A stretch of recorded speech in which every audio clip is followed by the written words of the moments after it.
So on this edition of the Black Crayon, we're going to be discussing and answering the question, am I a racist? I'm also going to explain why my name is the Black Crayon. The change of scenery is because I'm in my dorm room at Howard University. I'm in the top floor in Drew Hall. So that penthouse thing I was talking about really did work its way into existence. So the question of race is generally very, very touchy. I feel as if the best way to lead into a discussion about race at all is to look into what a dictionary definition would provide you with. Webster's dictionary says that a race is a group of people classified by sharing common characteristics. Okay, now this definition does not specify whom is doing the classifying or if the person who is considered to be a part of this race has agreed to the classification that is placed upon them. So it doesn't specify the parameters of the classification. It doesn't specify whether or not there's any consent to the classification. It just says that a person who belongs to a race is grouped in based on certain characteristics. According to this definition, you could be categorized in a certain race based on your eye color. You could be categorized in a certain race based on your hair color, your height, which building you live in a college campus. All these classifications that could be used within the definition of what race is sound fairly arbitrary when it comes to knowing who a person actually is or what they represent. Now, often when you hear the term race, you also hear ethnicity. As a matter of fact, frequently they're considered the same thing. So let's look at the definition of the term ethnicity. So according to Webster's dictionary, a person belonging to a certain ethnic group is classified according to having common characteristics of national, tribal, religious, linguistic, or cultural background with this group of people. Compare this to the definition of the term race. With the definition of the term ethnicity, we see parameters that are placed on the person who's being classified. So we see reasons why a person is considered a certain ethnicity. We don't really see reasons why people are grouped together racially. We also don't know when someone is of a certain race, what that actually means.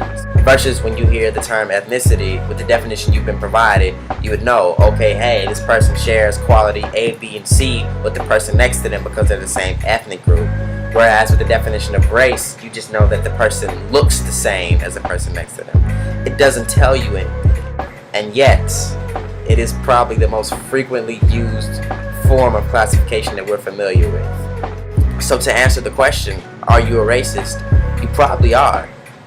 If you've ever thought that you've known something about anyone based on their skin color, then you're racist.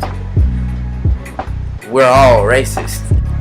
You know, our own personal experiences have shown us that just because someone is your skin color doesn't mean you have anything in common with this person. It just means you look the same. We have siblings who we look like and don't act like. So to take an entire group of people and classify them because of the pigment in their skin, it's probably one of the most ridiculous things that everyone I know participates in without even thinking about. So you may have a very vague idea of what someone goes through because of their skin color, but that's only because everyone has already conformed to the idea that the skin color tells you enough about a person that you can treat them a certain way and be correct. Since I attended a historically black college university, lots of people here look, fairly similar to me, at least in terms of skin color, but we all behave drastically different. It's amazing. But I don't know anything about the people who are here with me. Now that's scary. And then when you think about what you actually know about other ethnic groups, it should scare you too, because it's next to nothing. Because from day one in our educational systems, we've been taught to classify people, even ourselves, by race. We haven't taken the time to learn about other ethnic groups. People of your same complexion in a different city behave differently than you. As a matter of fact, people with two different complexions from the same city probably have more in common than two people with the same complexion from two totally different cities. That makes perfect sense to me. It probably makes perfect sense to you. So why is it that we're still classifying people according to race instead of something like ethnicity? Think about ethnicity nowadays, it may not be the best form of classification, but that's only because it's underutilized because of the overutilization of the term race. Instead, adopt the term ethnicity and just learn about the behaviors of people in different cities or states or countries or continents, then we will be a lot better accustomed to being able to deal with one another. Instead, we try to blanket our classification under the term race, and we end up unintentionally having prejudice towards other people because we think we know them based on what they look like. There's a link to someone you should follow in the description of this video. I enjoy their work and seeing them on my timeline, so you should do the same. Thank you for watching.